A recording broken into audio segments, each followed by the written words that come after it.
Friends and weapons are the main guarantees of security in today's world. Want security? Arm yourself. International law doesn't work. Not until your influential friends truly support you. With these words, the President of Ukraine addressed the UN General Assembly, which is taking place this week in New York, and also warned about the advent of aerial drones capable of penetrating almost anywhere and causing significant damage. He announced that Ukraine knows how to make them and has the capability to produce them. So he invited anyone interested to cooperate. TSN's own correspondent in the USA, Olga Koshelenko, has more details coming up. Frankly speaking, weapons and influential friends, not international law, are the main guarantees of security in today's world. Stepping up to the main podium of the United Nations, an organization meant to embody the rule of law based on clear rules, the President of Ukraine shared his experience of 3.5 years of war. Only weapons determine who will survive. No international institutions will truly help. As you well know, international law does not fully work if you don't have powerful friends who genuinely want to support you. And even that doesn't work without weapons. It's terrible, but without it, things would be even worse. There are no security guarantees except for friends and weapons. Even membership in military alliances is not a guarantee, Zelensky says. NATO countries like Poland and Estonia, where Russian drones have flown in, have already realized this. It is precisely drones, the President of Ukraine is convinced, that are becoming the main modern weapon. Even countries that have long been under sanctions, such as Iran and North Korea, are capable of producing them. Technologies are developing at an incredibly fast pace. Drones that are capable of shooting down other drones are already being developed. They are capable of penetrating borders over long distances, and artificial intelligence makes drones a universal weapon even without direct human involvement. Zelensky reminded about the experience of the Ukrainian Operation Web, as a result of which relatively inexpensive drones destroyed costly Russian strategic bombers. This is the modern reality that Putin has brought. Ukraine now has significant experience in this field and is open to cooperation. We are ready to make our modern weapons, your modern security, your weapons. We have decided to open up arms exports. These are powerful systems that have been tested in real war at a time when all international institutions have failed. We are ready to develop our defense production together with strong partners so that their defense will be modern and reliable. You don't need to start this race from scratch. We are ready to share what has already proven itself in real defense. And while weapons are important, there is also a place for diplomacy. Today in Napolicon, a meeting of the so-called Crimean Platform is taking place, which was established back in 2021. It has united governments, international organizations, parliaments, and the expert community that oppose the forcible change of state borders. This is what Russia is doing. Reporting from New York, United States, Olga Koshelenko, Maxim Shinkarenko, TSN 1+1. Do you share the President's views, and what do you expect from diplomacy? Be sure to leave your thoughts in the comments under this broadcast on YouTube, and of course like and subscribe to our channel. In the meantime, I will continue with the TSN broadcast. To shoot down or not to shoot down? The opinions of American politicians on what NATO countries should do with Russian aircraft have diverged dramatically. At a meeting with the President of Ukraine, the President stated that NATO countries should shoot down Russian planes if they enter their airspace. When asked an unspecified question about whether he would support it. At the same time, Donald Trump stated that everything would depend on the circumstances. Meanwhile, the U.S. Secretary of State emphasized that Russian aircraft over alliance airspace would only be shot down if they attack. At the same time, the Polish Prime Minister stated today that his country is warning Russia that their aircraft will be shot down if they violate the airspace. Let me remind you, in recent weeks there have been several high-profile incidents involving Russian aircraft. In particular, they violated Estonian territory and flew near a Polish NATO platform. Overall, Russians have rarely violated the airspace of other countries. Donald Trump, disappointed by Vladimir Putin's actions and the Kremlin leader, is himself to blame for this. This was stated on the air of the United News Marathon by David Kramer, executive director of the George W. Bush Institute. According to him, Putin continued to bomb Ukrainian territories immediately after the meeting in Alaska. Moreover, Russian planes and drones have repeatedly violated the airspace of NATO member countries.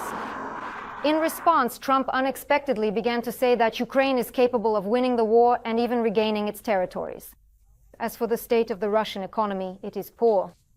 David Kramer emphasized that such statements may indicate an improvement in relations between Washington and Kiev. I think the crucial question for all astute observers is whether this significant change will genuinely last, and whether it will truly mean concrete, tangible, and decisive real steps that President Donald Trump will ultimately take, particularly regarding increased and substantial military support for Ukraine. He said that he would do something, and whether he will do this through NATO, or strengthen sanctions against Russia, or impose tariffs, or put pressure on the European Union to stop importing Russian energy resources. By 2027, Europe will definitely be done with Russian fuel. Such a statement was made by the President of the European Commission, Ursula von der Leyen, after meeting with Trump on the sidelines of the UN General Assembly. The Kremlin's aggressive war against Ukraine became the top topic of conversation between the two officials. Together with the American president, von der Leyen wrote on social media, they agreed on the need to reduce Russia's revenues from fossil fuels. And that's exactly why Europe is now working on the 19th package of sanctions, which will target liquefied natural gas at processing plants, including those in third countries. Separately, the head of the European Commission also spoke with Trump about Ukrainian children deported to Russia. They agreed that, together with the United States, they would work side by side to bring them back. Another topic of conversation with the US leader was Russia's recent provocations, incursions into European airspace. Ursula von der Leyen stated that they are working to strengthen the eastern flank. In Slovakia, in 24 cities, there was a massive anti-government protest against the Russian collaborator Fico. Several thousand people took part in the demonstration in the city center. The main grievance of the protesters against the current prime minister of the country, Robert Fico, is his cooperation with Russia, as well as failures in economic management and tax increases. At the NATO rally, people held signs that read, "Fico is Moscow's Trojan horse." There was outrage over his meeting with Vladimir Putin in China, which took place after the start of the full-scale invasion of Ukraine. Many representatives of the Slovak opposition were also present at the protest. The leader of the largest opposition party, Progressive Slovakia, Michal Šimečka, stated that Fico has long since lost touch with the people. The cost of the Kursk operation turned out to be too high, and the tactical breakthrough did not bring the expected success.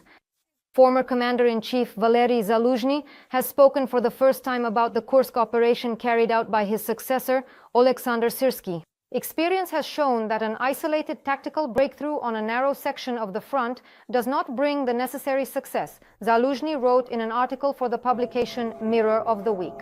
He added that although he does not know the exact cost of such actions, it is clear that it was too high. Zaluzhny also recalled his own unsuccessful offensive in the summer of 2023. At first, the plan for this offensive, written by the former commander-in-chief, somehow ended up in Russia, and then the operation turned into a reality show that was commented on in real time. In his opinion, the reason for the failure was the lack of a decisive advantage over the enemy, because there were simply not enough forces and resources for such an offensive. I still painfully feel the failure of these plans, Zaluzhny admitted, adding that since the fall of 2022, combat operations in the Donbas have taken on a positional character. In fact, Zaluzhny writes, Ukrainian and Russian troops have become bogged down in a positional stalemate, similar to the situation in World War I. On the front, the Russians captured the village of Novo-Mykolaiivka in the Dnipropetrovsk region and Novoyevanivka in Zaporizhzhia.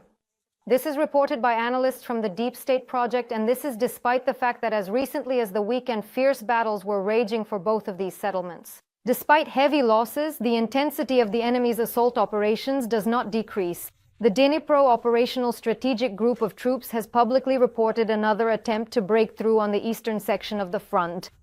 When using 15 tanks, APCs, and other armored vehicles supported by infantry on buggies and motorcycles, the Russians advanced to the front line. About 100 occupiers were immediately destroyed here along with their equipment. But a more effective tactic used by the enemy is infiltrating numerous small groups of 1 or 2 soldiers into populated areas. It is precisely this kind of entrenchment and bringing up of reserves that allows the Russians to capture Ukrainian villages. The enemy also does not stop trying to break through to the administrative border between Luhansk and Donetsk regions. The most difficult areas remain the Pokrovsk and Lyman directions. In total, since the beginning of the day, the General Staff of the Armed Forces of Ukraine has recorded 80 clashes along the entire front line.